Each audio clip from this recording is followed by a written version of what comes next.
Questions over the Autopen back in the spotlight. President Trump on Friday said he's canceling all executive orders signed by his predecessor via the Autopen. Well, the U.S. government has used Autopen since the Truman administration. A congressional panel raised questions over the use of the Autopen during the Biden presidency on whether Biden authorized all the signatures. Joining us to unpack this and what could come next is Rod D. Martin, founder and CEO of Martin Capital. Rod, thank you so much for joining us. Great to have you here again. Now, President Trump saying up to 92% of the executive orders signed by President Biden could be invalidated if it was found that they were done by the Autopen without President Biden's knowledge. Now, Biden has denied that he was unaware, saying in a statement over the summer, quote, "Let me be clear, I made the decisions during my presidency. Any suggestion that I didn't is ridiculous and false." How likely are we to see these overturned? That could be anything from executive orders to legislation to pardons. Well, the problem is that even Joe Biden has admitted that some of these were done without his full knowledge. And of course, we got into this when we had special counsel Hur refuse to prosecute him for his improper use of classified information on the grounds that he's basically a senile old man. Well, you can't have it both ways. So here we have staffers apparently using the Autopen to sign major pieces of whether it's an executive order or a pardon, and doing so without the president's full knowledge and consent. That's clearly questionable. You've got to start somewhere, and that's where President Trump is starting, with this presumption that they are false, and then going from there. I'm sure there will be plenty of litigation about all of this, but what it does not affect is legislation or appointments. We know that these appointments were legit. They are absolutely Joe Biden's will. Likewise, legislation, even if he didn't sign the legislation, failing to veto them means that they automatically become law 10 days after they're presented to the president. So that's not on the table. What's on the table is executive orders and pardons, and this opens quite a can of worms for a lot of people and a lot of agendas. And digging into that, there was a congressional inquiry into this by the House Oversight Committee in October, with a House panel requesting the DOJ to probe the matter further. Now, in terms of next steps, could we see President Biden's aides or staffers investigated? There's a real possibility of prosecution here. If anybody was using the Autopen without the president's authorization, and I do mean express authorization, not just some general hand waving, hey, I want such and such to happen. He's actually got to have authorized it. That's Article 2. If he didn't, then they committed forgery at best. And it may be worse than that. So they need to really lawyer up and get ready for the DOJ to come for them. And what role do you see Congress playing in all of this?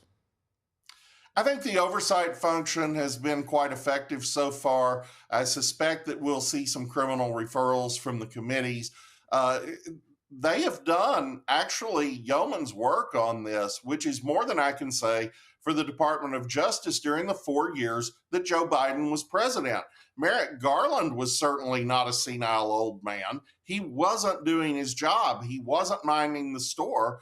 And all of the people who staffed that DOJ have some answers that they're going to have to give.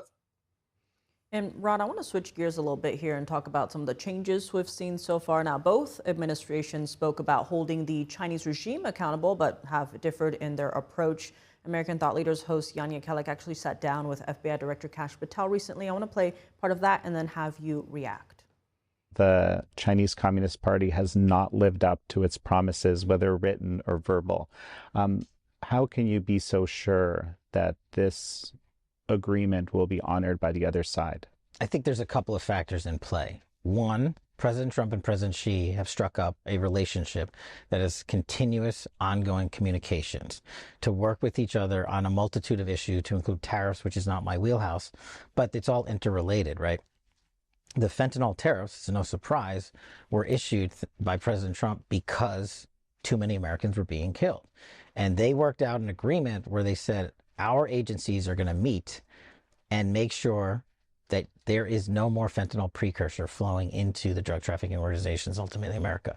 The relief they received was a tariff relief. And I believe, because the Chinese government wants additional tariff relief and that tariff relief to maintain, they are going to have to come to the table and continuously show the results with us. And that was part of my agreement with my counterpart at the MPS. We are going to continue to work together. This wasn't a one-off. If I got to go back, I'll go back.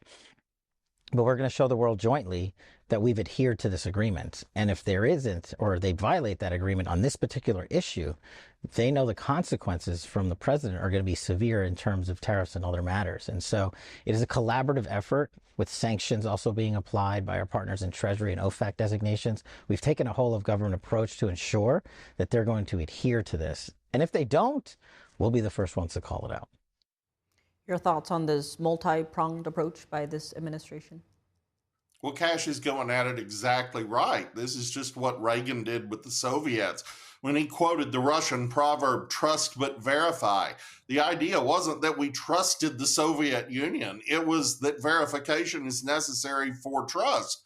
And if you verify things, then there's a basis to go forward. That's going to happen here. And this administration has no illusions about the CCP, which has broken every agreement it's ever entered into, much like its communist brethren in the Soviet Union.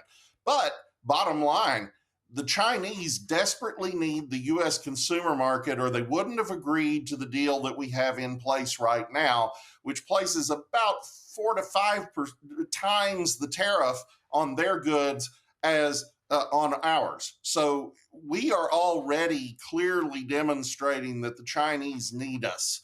They're going to need to comply on fentanyl. If they don't, Donald Trump is going to have no mercy. Well, Rod Martin, as always, thanks for joining us. And for viewers who want to watch the full interview, they can go to Epic TV on American Thought Leaders.